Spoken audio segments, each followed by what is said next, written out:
Perhaps the greatest team to never win an NBA championship, all under a black cloud of questionable referees. Many fans will agree that something just never sat right with the LA Lakers championship in 2002. The rival Sacramento Kings were must-see TV, unselfish, creative, beautiful basketball, capturing the attention of NBA fans everywhere. The Kings were poised to be crowned champions until an improbable buzzer beater and sketchy officiating derailed them in a heated playoff series that will live in infamy. This is the story of the Sacramento Kings and how they were destined to win a title until they botched it, and maybe worse, it was stolen.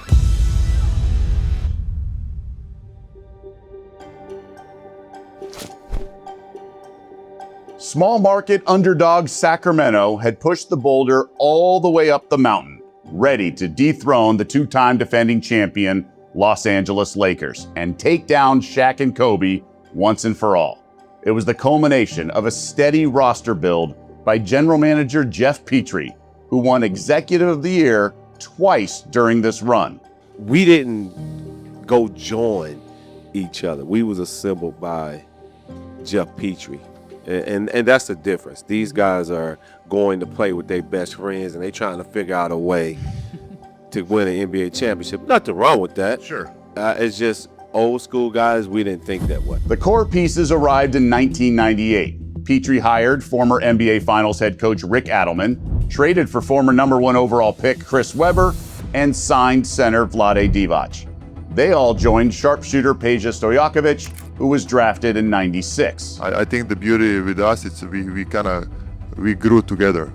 We kind of pushed each other to be the best we could. Along the way, Petrie fine-tuned the roster by adding stud defender Doug Christie and point guard Mike Bibby in separate trades. You have to give credit to the players when they buy into something. And the thing I loved about that, I think it was just a fun team to be around. I mean, it was a joy to go there every day and practice at the games.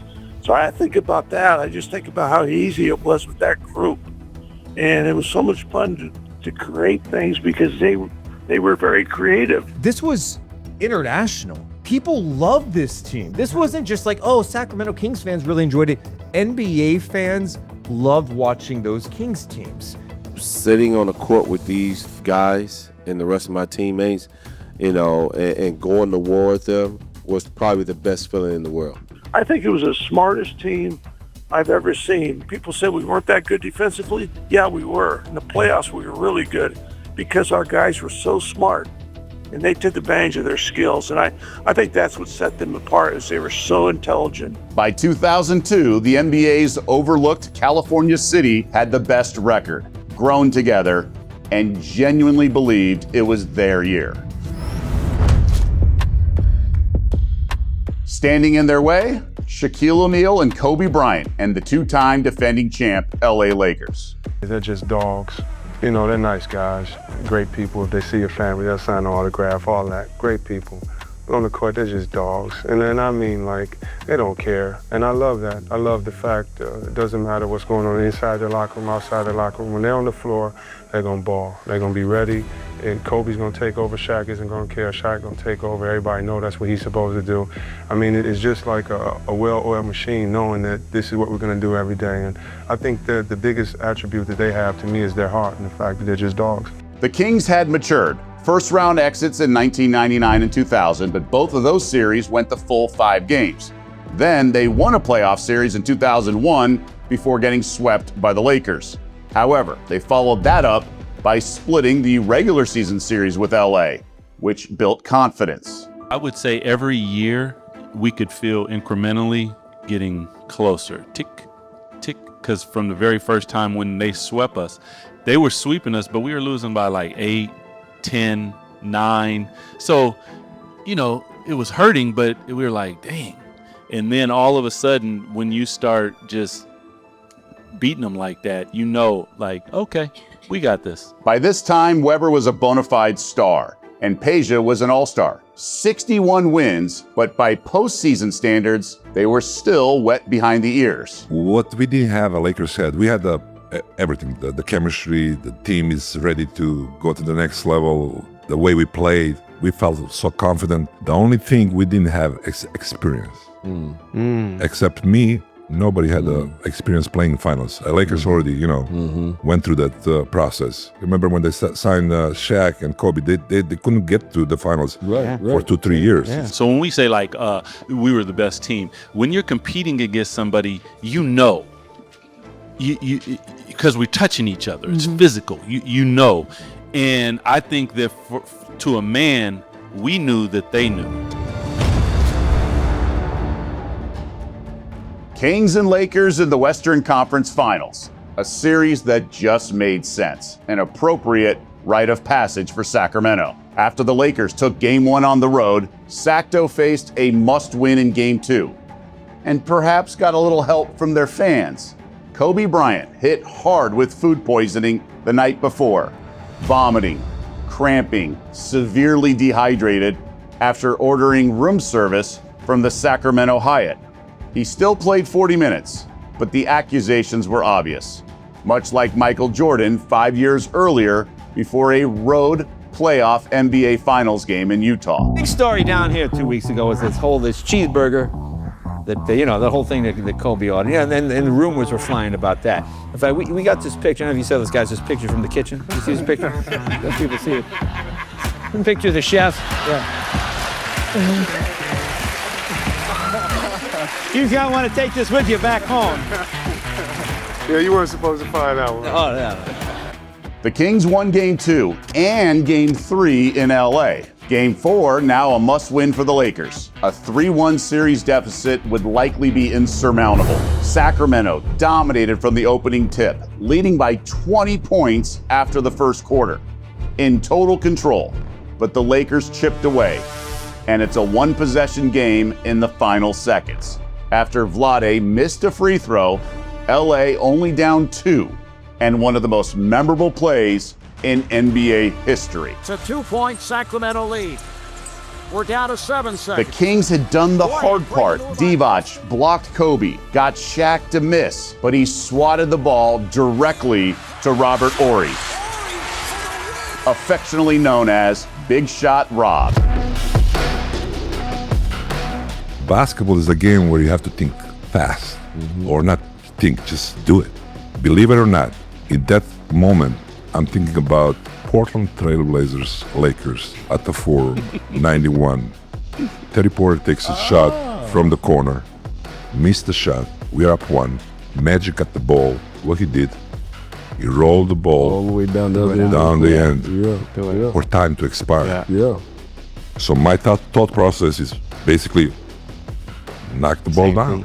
Brilliant play by Magic Johnson. Your mind, instead of grabbing the ball, you were I couldn't because you were at an angle you couldn't. I'm trying to box out Shaq, right? Yeah. So ball is right there, so it happens. So it was Magic's fault because you were trying to do what Magic did against Portland, right? Exactly. Divac can laugh about it years later, but the play was devastating. Instead of leading the Western Conference Finals 3-1 and being 1 win away from the finals, the Kings instead are now tied 2-2, back in a dogfight. The Kings did respond with a home win in Game 5 and now can take out the Lakers in LA, but the game would go down as one of the most controversial in NBA history. The numbers alone tell a story that is difficult to explain. 40 free throws for LA, including 27 in the fourth quarter alone. The Kings, 25 for the entire game. The Lakers won by 4 points, forcing a Game 7. You knew something was off at the end of that game. It was the only game I'd ever played where, in the back you felt something's off. All of us thought that there was just something drastically wrong because the Los Angeles Lakers had 27 free throws in the fourth quarter. It was unbelievable. It was the worst officiating game in my sports writing career. I believed that night when I covered that game here in Los Angeles that it was an abomination, that it was an embarrassment to the league, that it was the worst officiated contest in professional basketball I'd ever seen. I think it's pretty obviously what happened in Game 6. I mean, that's all I have to say. It was very obvious what happened, and The game changed the way it was officiated the last two games. It's as simple as that. I mean, the Shaq gets a foul trouble last two. He doesn't come close to it. I mean, the rules are different, and you just got to accept it and move on. There's nothing you can do about it. Like Pete Krill says, you can't fight City Hall. All you can do is try to win, and our guys tried to win.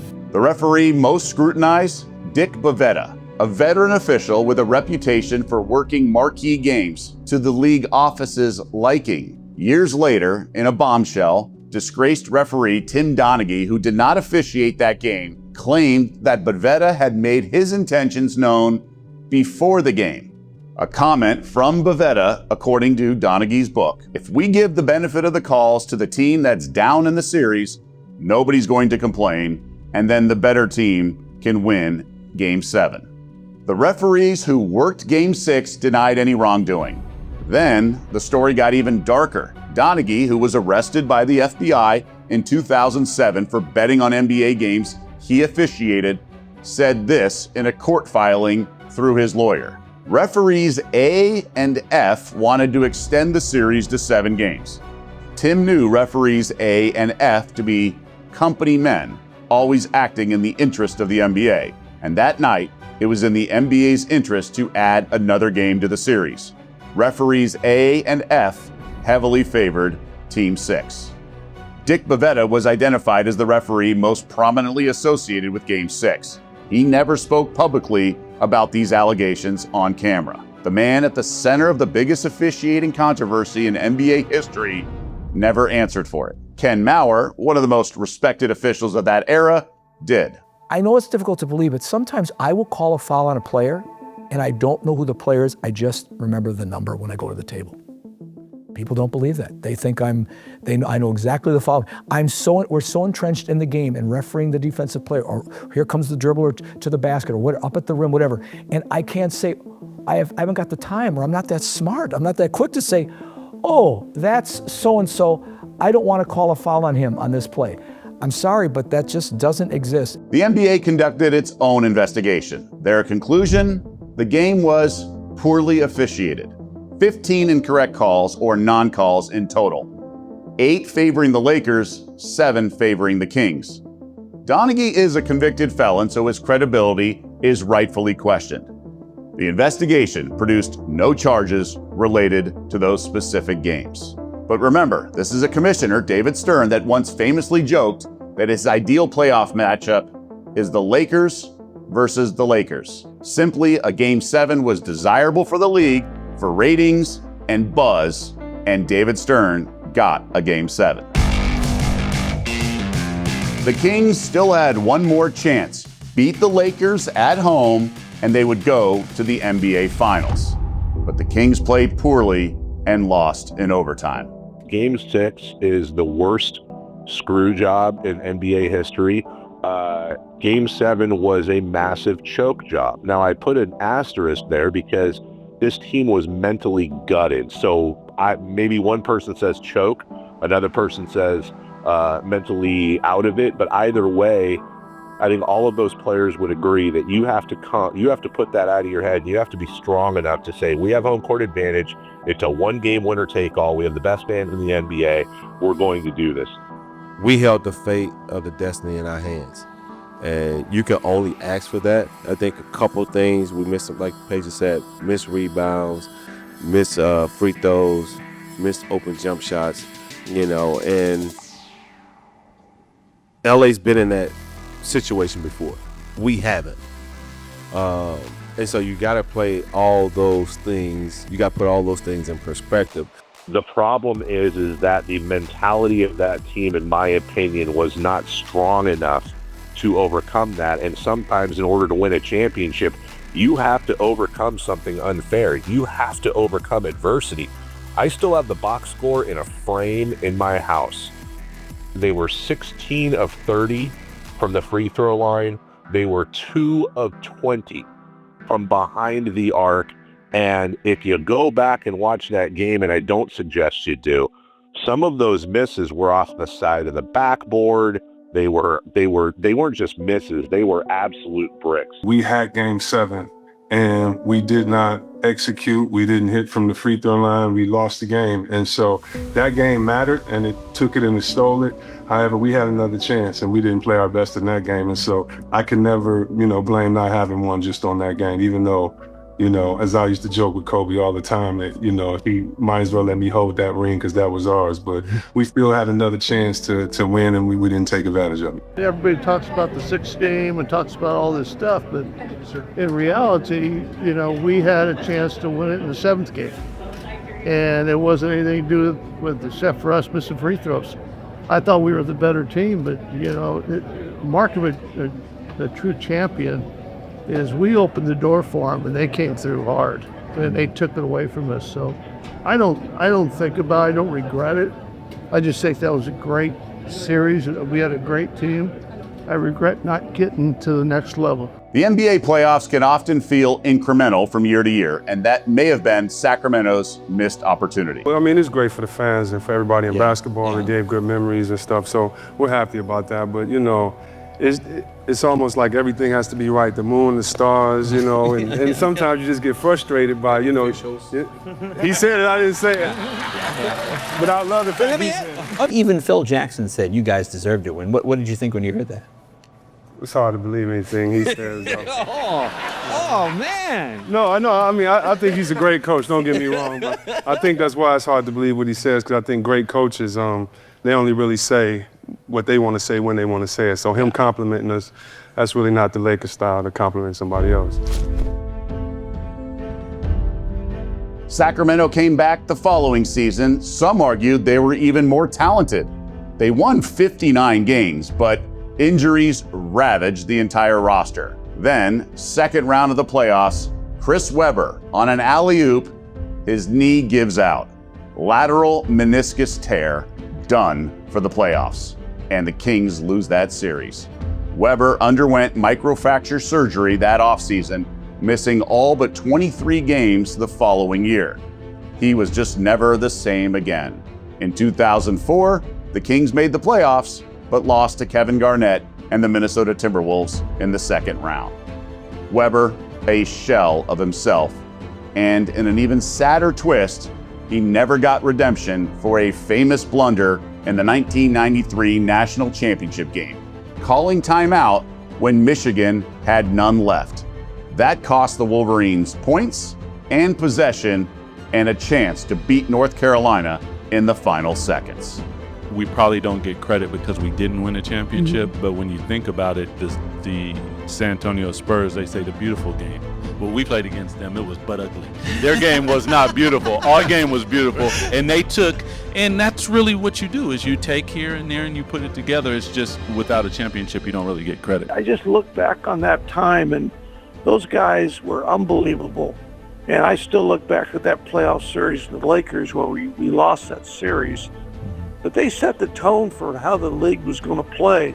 I mean, a lot of people copied the way that we played. Those 01, that 01-02 Kings team, 02-03 as well, one of the best teams ever not to win it all. And, sometimes you forget those things as NBA fans. Sure. In Sacramento, we don't forget. No, we still celebrate those times and those people and those teams. And We can just remember the times that we had together as a team. Great times on court and off the court. But there was one great opportunity that we had, and we were not able to accomplish that. It's difficult because when you get that close at this level, there's nothing like it. And then to do it with a group of guys like we had, that is, and more than anything for the fans, because we get so much crap from South and different stuff. I wanted them to be able to walk with their chest and their head high and say, I feel more for the fans than for myself and the team. We know we were a better team, and it was clearly, on the floor, that we felt like, we're number one. The Kings never got their championship, but anyone who watched them play in Sacramento, across the nation, around the world, knows exactly what they were. One of the greatest that never got crowned.